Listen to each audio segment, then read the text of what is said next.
There's a root user. Does that mean we're in danger? We are in danger. What do we do? We need to disconnect. Okay, I need to put this somewhere in a place more visible. We had 37 seconds left.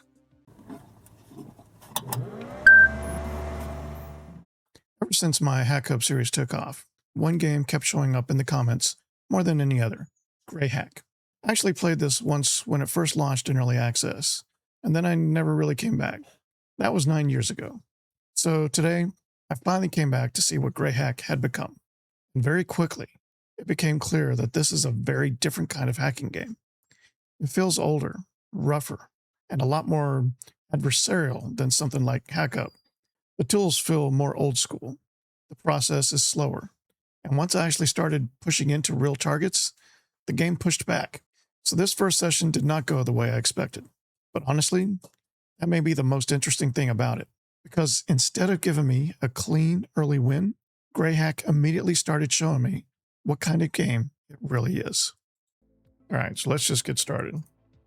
So full disclosure, I did try to make this recording once before, and I started a multiplayer game. But partway through that recording, I got disconnected from the multiplayer server, and I can't seem to get connected again. So we're going to start a single player this time. All right, so we need a username. For the computer name, we're just going to just call it GreyHack.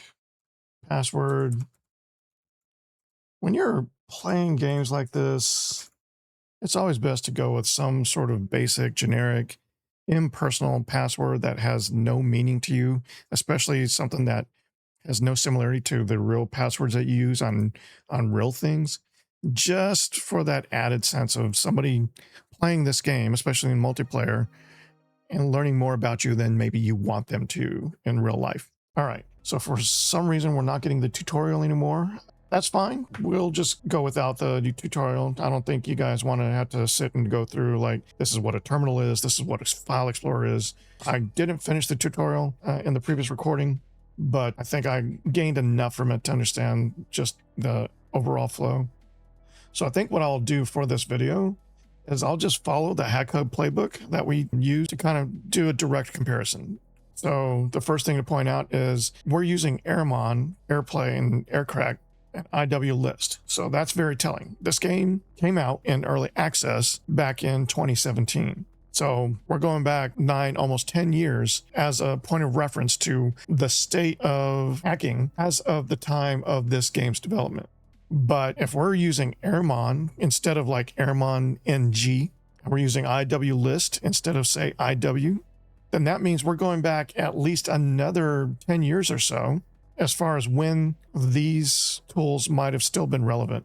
And honestly, we'd have to go back even farther, closer to 2005 or even 2000 to establish ourselves as, when these tools were at their peak.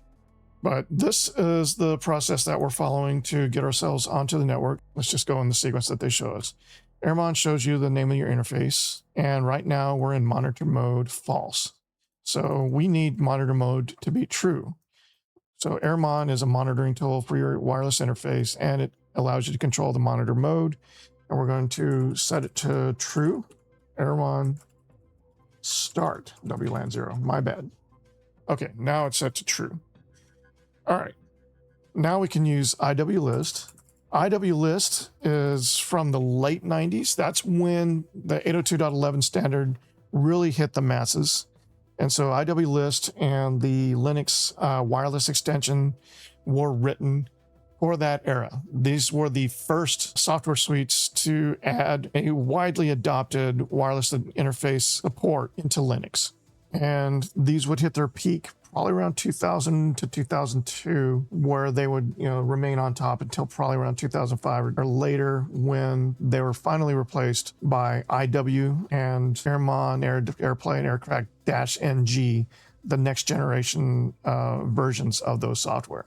So we use IW list with our wireless device, wireless LAN 0. And let's talk about this. This is a very similar output to what we saw in HackHub using BetterCap. So the takeaway there is the tools are different depending on the era that you find yourself in, but the methodology is the same. You're performing the same functions. You're using different commands to do it. So now we're identifying this network as the network of choice. We want a strong signal strength so that we have a more stable connection, which allows us to get through whatever processes we're trying to run, whatever commands we're trying to run, whatever apps we're trying to use more quickly, because the more stability, the less failures, the less time we have to rerun any of those iterations, any of those cycles to get the results we want. We're going after this Tranix Wi-Fi network.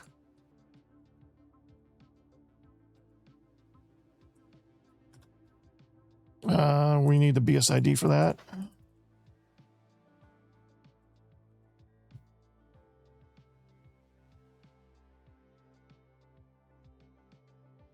Does Control-C work? Oh, no, Control-C doesn't work in terminals. In Linux terminals, you would use Control-Shift-C. And nope. Control-Shift-V? Nope. Is it in the... Nope. Okay, so that's unfortunate. You expect a game that's been in development for 9 years to be further along than this, and it comes to like just typical UI interaction. Or maybe I'm just misremembering anything from this era.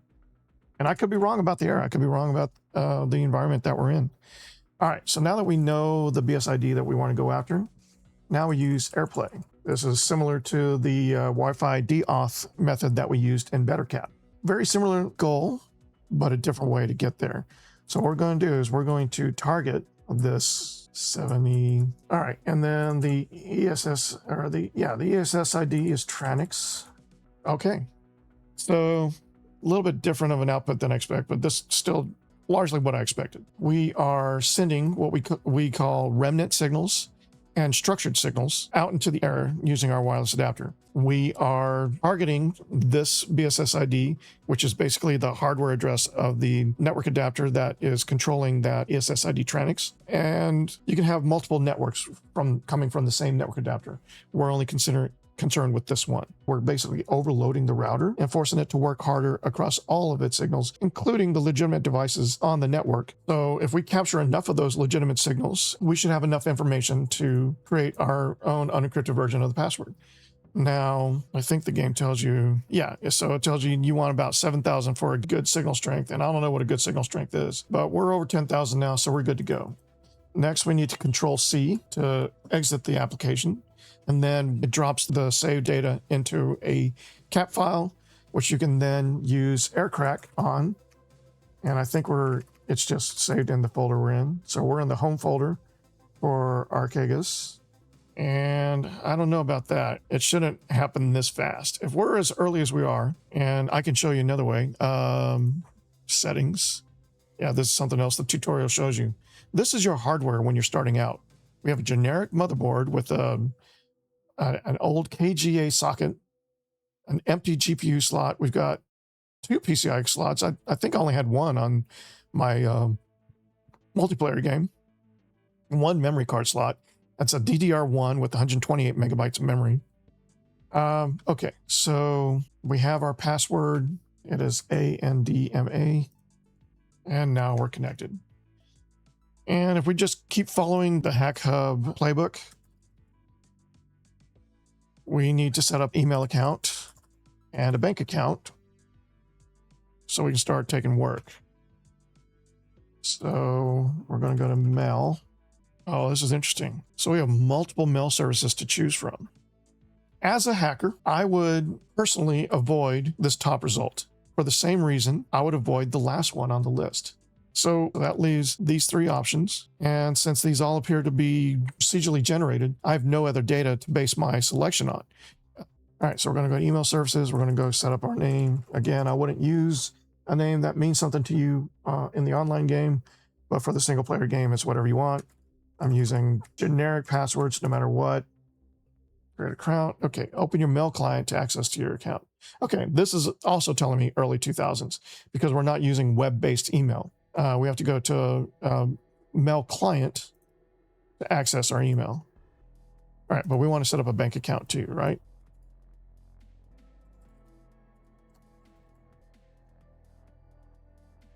And for our bank,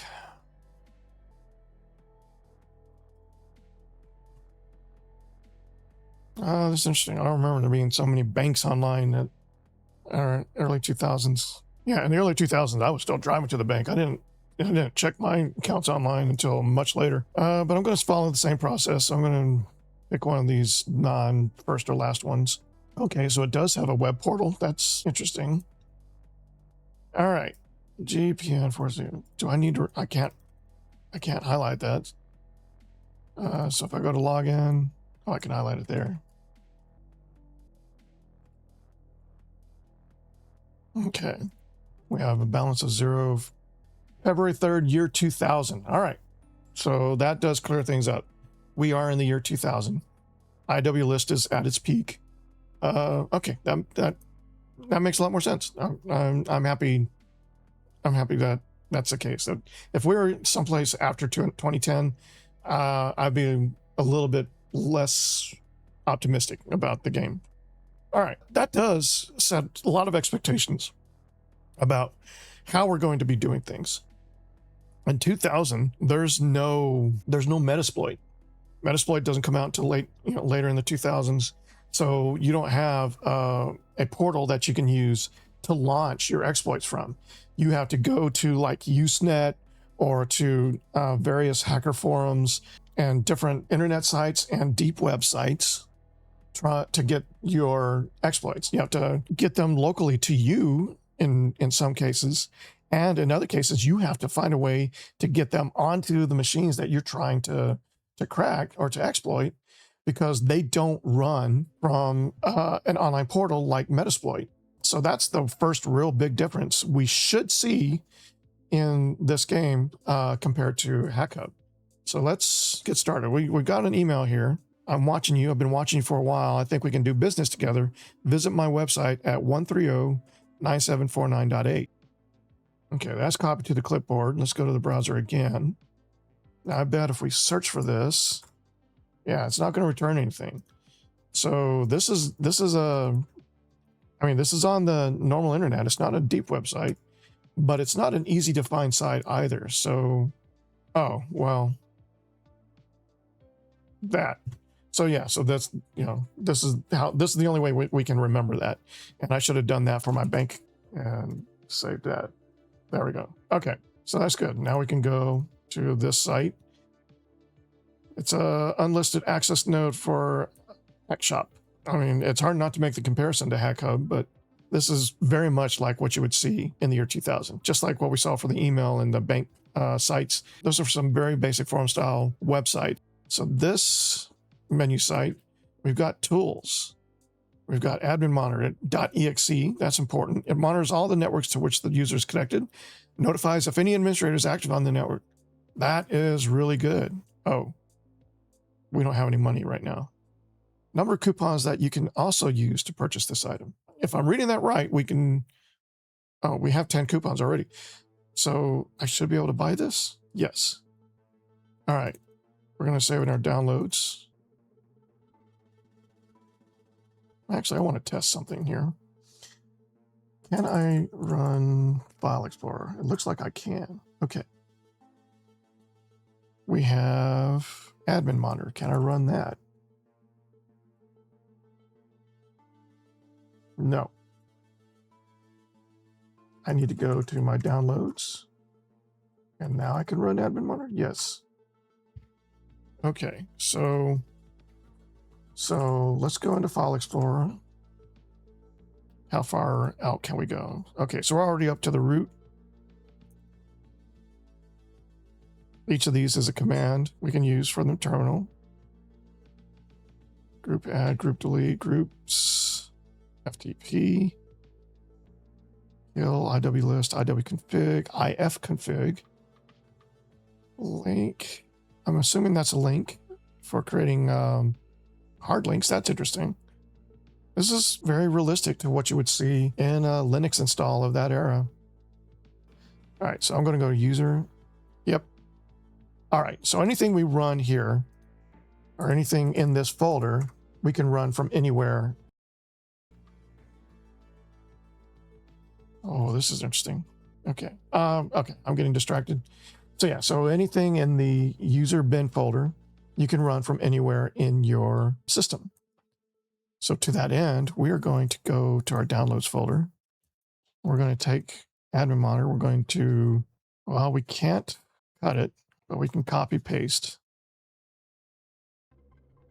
All right. And now we can, okay, we're in the downloads folder now, so we can rm admin monitor. Okay. And we can still run admin monitor from anywhere on our system. All right. And this is an important tool, so we're going to keep that open while we're navigating other users' systems. All right, we have Decipher. That's free. Awesome. And now that we know, we want to keep these in our bin folders, our binary folders, so we can call them from anywhere. All right, scan library. Analyze and provide a library to search for vulnerabilities. Oh, that's interesting. So you're not searching for an exploit for that library version. You're searching that library for a vulnerability that you can exploit with, I'm presuming, your own tool. I'd like to know more about that. Scan router is free, connects to a router via its local or public IP, prints out extended information. We definitely want that. And I'm putting these in the bin folder because these are not exe files. So I'm assuming that these are terminal commands. All right. So these are the tools. We only got a couple of these because the rest of these cost coupons, and I don't know if we need all those coupons to start out. Okay, so these are the exploits available from this hack shop. This is very much the routine of the day back in the early 2000s. You didn't have a one-stop shop where you could find most of the vulnerabilities or most of the exploits available for you on a portal that could launch them for you from that site. But yeah, this is pretty much how hackers operated. But yeah, so these are all going to be homegrown exploits that somebody created for a specific purpose. And you are going to see some redundancy that accomplish the same thing, but they're just written by different people. And you're going to have to learn over time. Well, it really doesn't tell you who created it, but it does give you the option of getting the source code. And that is important. That's something that you're almost always going to want to do, because you're going to want to know what's happening underneath the hood of these random tools that you're getting from anonymous people on the internet. They're not always going to do what you think they're doing. They're going to probably do what they say they're doing, but sometimes they might be doing something else, something more that you don't want them doing. And if you get the source code, you only get the source code. You compile it yourself. And so whatever code you see in that source code, that's what you're getting as far as functionality. But yeah, you want to pretty much always get the source code when you have the option, so you can take a look at the code and know for sure what you're getting. And once we get a little bit further in the game, we'll take a look at that and see for ourselves. All right, so we have tools, we have exploits, but we do have jobs. Police record. The client wants to modify the information of a police record. Level 0. We got levels up to 14, with sabotage being the highest level job, but there's also a level 11 sabotage. So I'm not sure what constitutes a level. You would expect police to have a greater security than a level 0, but maybe in the year 2000, maybe I'm remembering differently. Let's go ahead and take the job. Client wants to change some grades in his academic record. It's necessary that you infiltrate the network to modify some data. Okay, so we got a couple of jobs to start with. We're going to need the browser because I think we're going to need some exploits here. All right, so first one that's the guy that was watching us. Here we go. Client wants to modify the information of a police record. Public IP of the victim, in this case, the victim is the police department, is this IP address. So mission 1, police is this. Client is Kippy as Saul. Okay. Delete tax evasion from criminal record. All right, for mission 2, okay. Client wants to change some grades in his academic record. The public IP of the victim, in this case the school, is 51.100.113.146.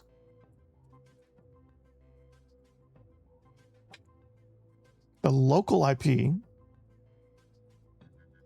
where the database is located is 10.0.1.7. If you do not access directly, you can try to access through a teacher's computer in the local network. Okay, so that's a hint. All right, the client is Delilah Demut. We want to modify Okay, modify mathematics. The second one is going to be a little bit more complicated because we're not just navigating onto a network. We're navigating onto a network and then across the network to a specific machine to change the specific data there. We may or may not have to do that with the police, but right now we have a far simpler roadmap for that one. So we're going to start with that one. So first thing we need to do is we need to learn what we can about that network. We need to nmap. This is Control Shift. And nmap is not found.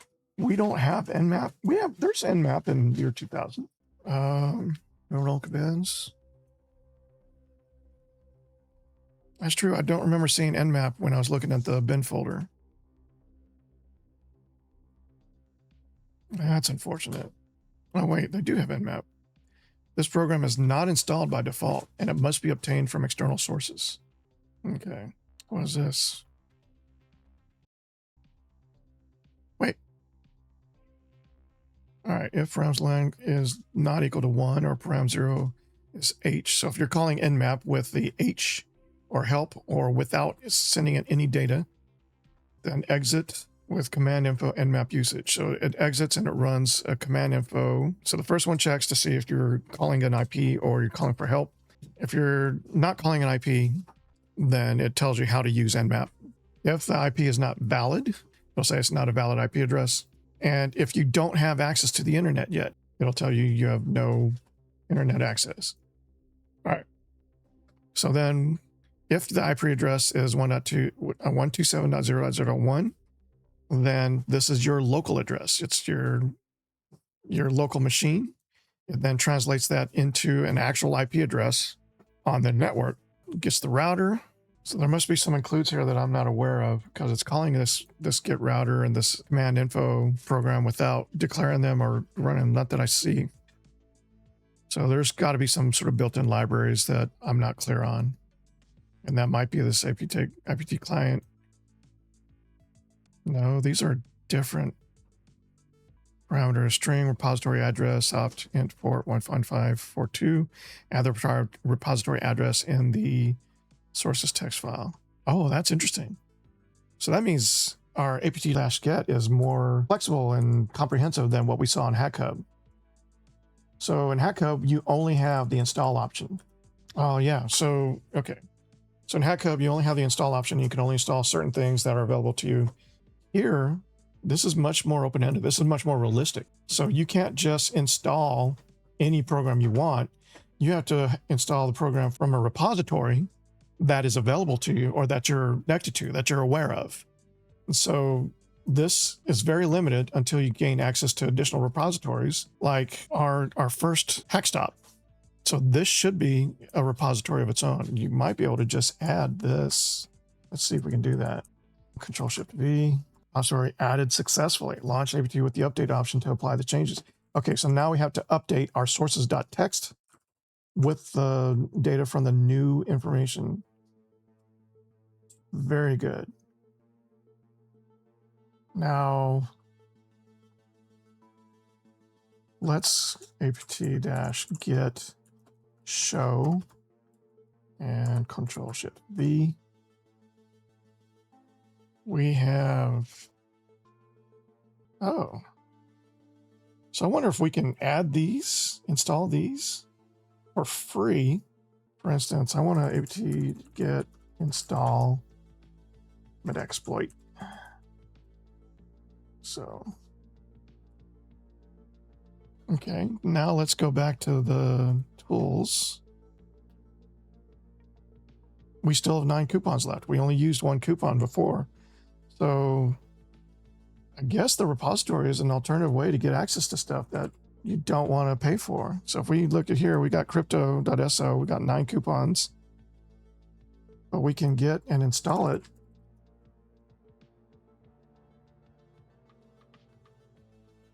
We've got it. And if we go here, we still have 9 coupons left. So I don't know if that's intended or not, but we're going to assume that that's something we can exploit in the course of this video. All right, what else might we need? Crypto and Metaxploit are probably 2 crucial ones, but I'd also like to get the scanlib.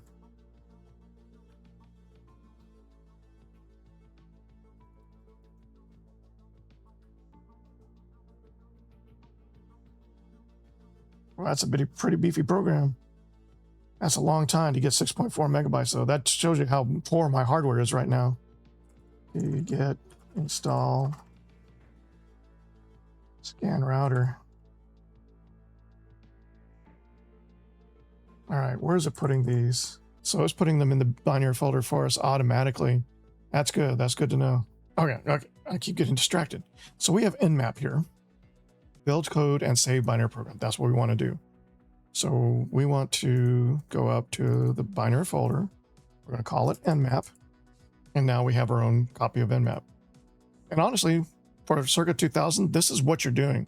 People are basically creating their own version of the tools using online guidances. This is very, very accurate for the time. All right, so we have nmap now. We can nmap our police station. That's not a police station. This is students. I wonder. Oh, that is the target, isn't it? Okay, we're going to switch gears here. We're going to see if we can go after this one now. So we have the database right here. It's on port 3307. So we need a database exploit, a database version 105. So let's go to exploits.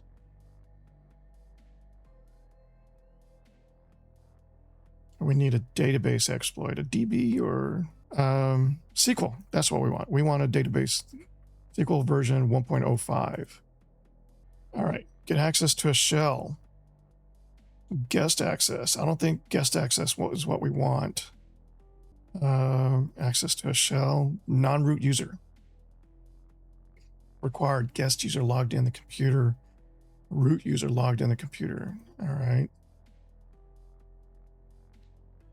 Access to the password and decipher its contents. It's necessary to have the decipher program installed in the computer that launched the exploit for remote use. Okay, so let's keep looking. Let's just kind of take advantage of a rolling million SQL server to inject a new password to a registered user.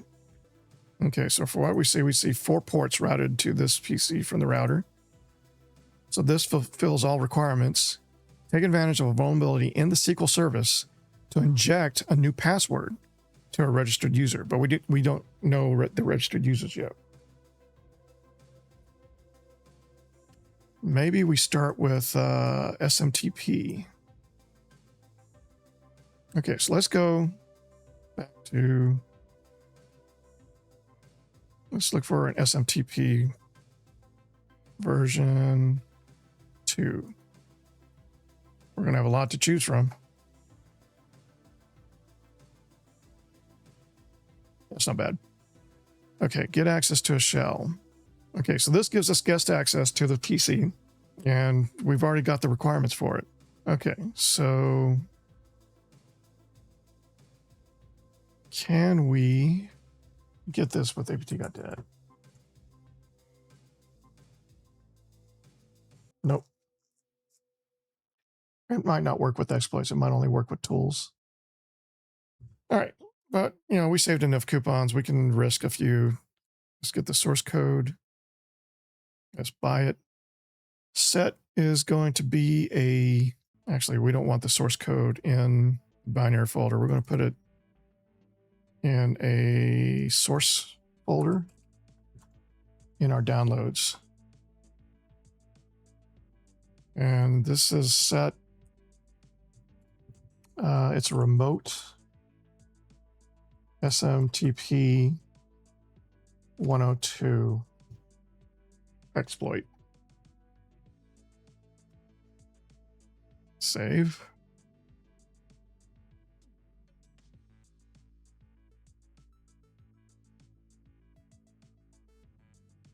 Okay, if param length is not equal to 2. So 2 parameters. One is going to be the address that you're targeting, and the second parameter is probably going to be the port that you're targeting on that address. Okay, so if you don't include those, then show help. Metaxploit, include live Metaxploit. Okay, so we need Metaxploit installed, which we haven't installed. If not, then include live current path. Oh, then it, okay, so then it tries to add Metasploit in the folder that it's in. Error, can't find Metasploit library in the live or current folder. All right. So address equals the params 0. So the first parameter is param 0. Port is params 1. So the second parameter is the port. So we'd call this program set space the IP 51.100.113.146, and then the port, which is going to be 25. All right, net session, Metasploit, net use, address, port. If not net session, then exit error, can't connect to net session. So this is the particular exploit that it's executing from the Metasploit library. Shell result equals start terminal. Okay, so this is all looking above board. So we can, okay, we've already had it saved. So now we can build the code in our bin folder. We're going to call it our SMTP 102 set. That way, you know, we don't have to remember these procedurally generated names. You know, set is kind of easy to remember, but once you get a few more exploits in, you're not going to remember which library that set was meant for. So by including the library and the version of the library that you're targeting in the name, you're always going to know what that's for. It's going to make your binary folder get very cumbersome, but you can still kind of, you know, look through it and understand what it's showing you. All right, so let's go for this address. Control Shift C, Control Shift V, did not work. There we go. And the port is 25. All right, we now have guest access, or guest access to that system. What can we see here? You know what? Let's try. So there's nothing in the downloads, nothing on the desktop, nothing in config. Okay, we now have a user, Bodizer. That's this one.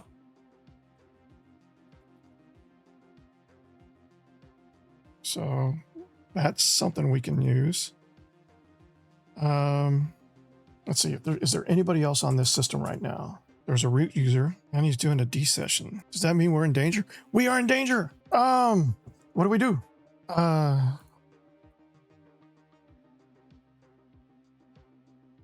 We need to delete that and we need to disconnect. Okay, I need to put this somewhere in a place more visible. That's a very helpful tool to have. Oh man. Admin trace 97. Oh. We had 37 seconds left. So that means we need to exploit this rather quickly. It wouldn't be smart for us to try and break it back in right now, but we have some information here. He's online right now. All right, let's go back to the SQL 1.05. Guest user logged in the computer, root user logged in the computer. So if we can sneak back on while the root user is logged in and execute this quickly enough, we might be able to get this done before they complete their active trace. I want to try that. I want to see if we can do that. This is clutch. We're getting real stupid right now, but we're going to try it. So we need to download this. Let's go ahead and take a look at it.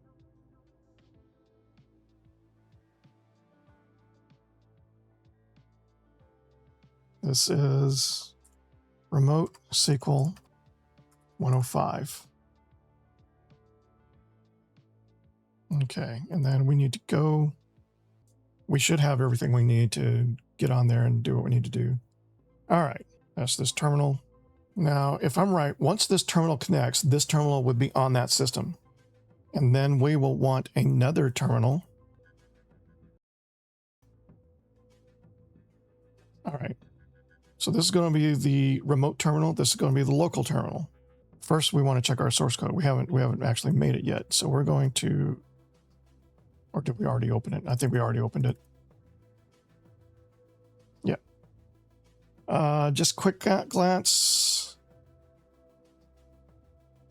All right. I don't see anything that says this isn't doing anything else other than what we want it to do. So we're going to go ahead and save it to bin. Wait. This is SQL, but it wants to save it over the set folder. That's interesting. R SQL 105. What was the name of it? It's ASIC. All right.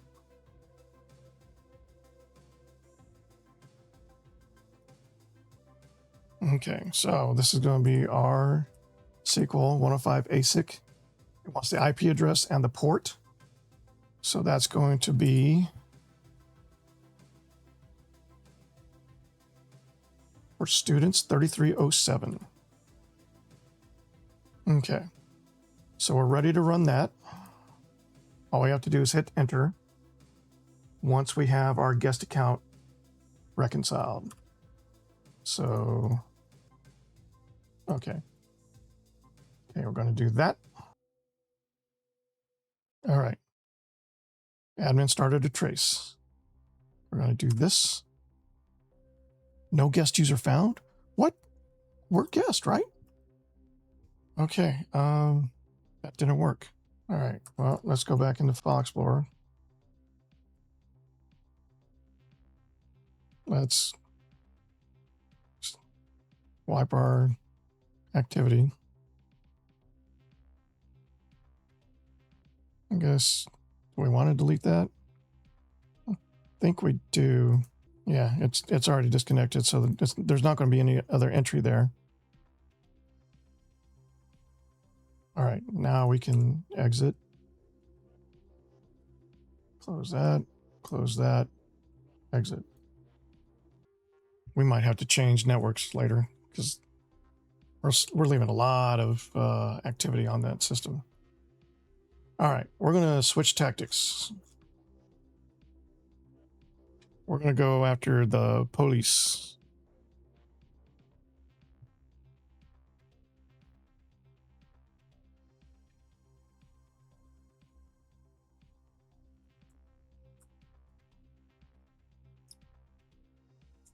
Okay, same thing. We've got a criminals database, but we've got version 103 now. So let's go back to our hackstop.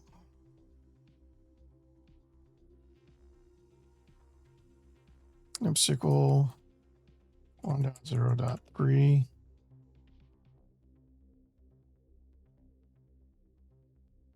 Maybe I'm wrong. Maybe these aren't SQL databases. Oh, we've also got SSH too. That's helpful. It's a different LAN address. Okay. Take advantage of vulnerability SQL and inject a password. And 103 password.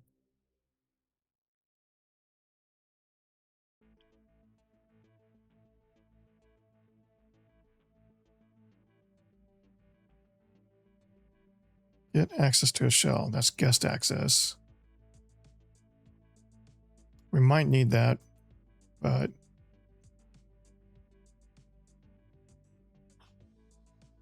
app to client. We don't know for sure if it's going to have an app to client on the same system. Get access to a shell. Root access. Oh, we got to try this. All right, download.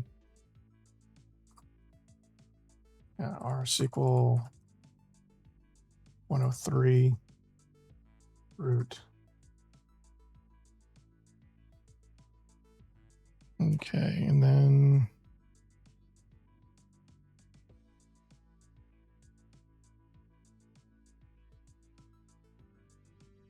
all right, looks for two parameters, probably the address and the port. Metasploit, everything looks good. Let's compile. So we're going up to bin.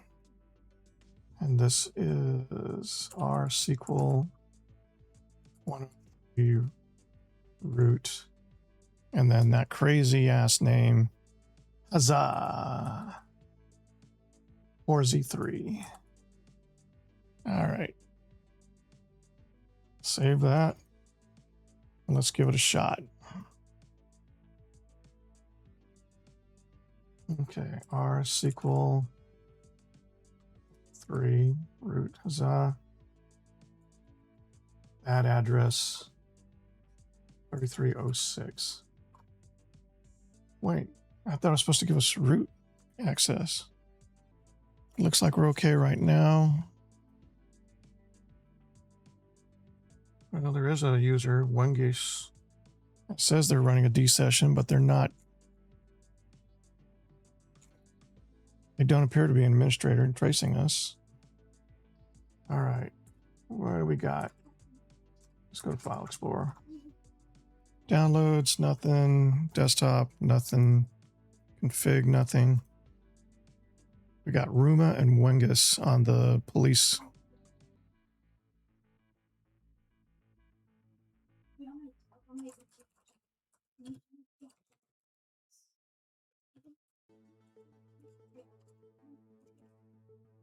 Okay.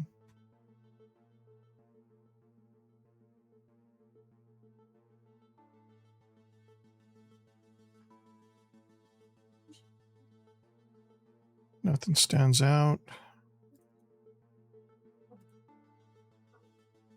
Ooh, permission denied. We don't have access to the log, which is a little scary. This isn't flashing, so I'm assuming we're still okay. I thought I was going to get root access from this. Oh, wait. Starting attack, warning, attack intercepted by administrator, forcing guest user. So that's why we didn't get root access.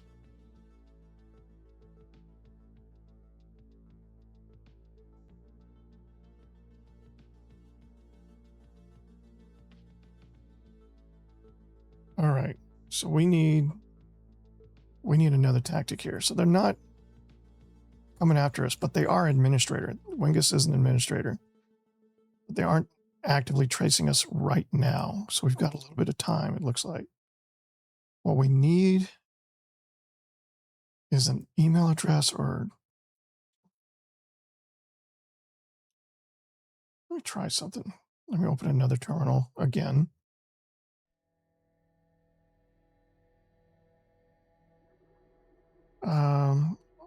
What I want is... Oh, not Control-C.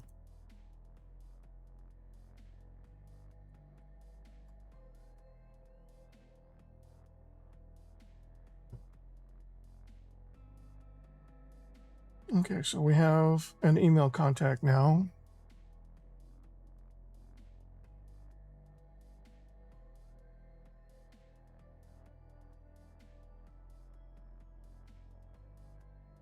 Okay, I'm going to go ahead and exit. And let's get our email. We're going to send an email to this person.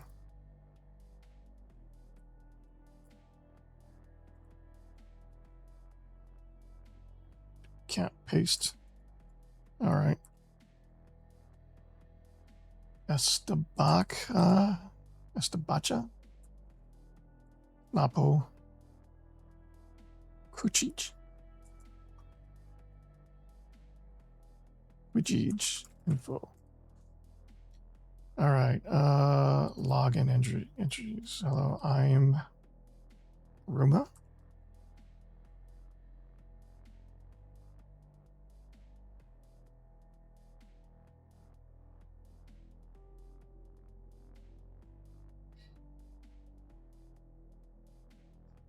It worked. Okay, now we have credentials. Do we have a SQL client?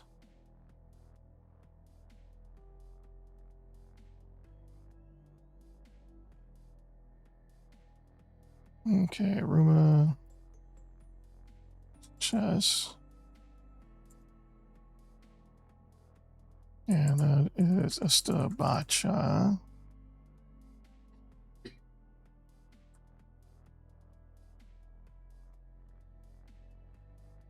I probably should have written that down first and not close the terminal.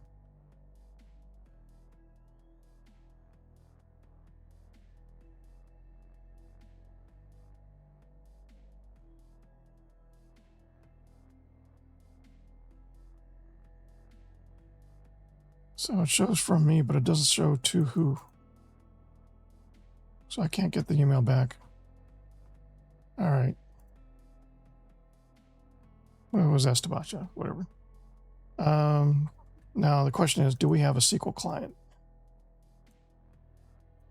Oh, I had an email open over here too. We want to look in our file explorer.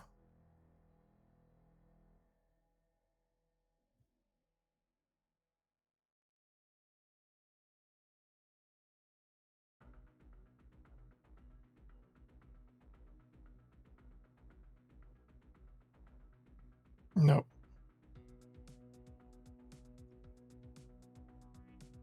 But we do have an SSH. Okay. Well, let's see. SSH. Ruma at chess. Incorrect. What?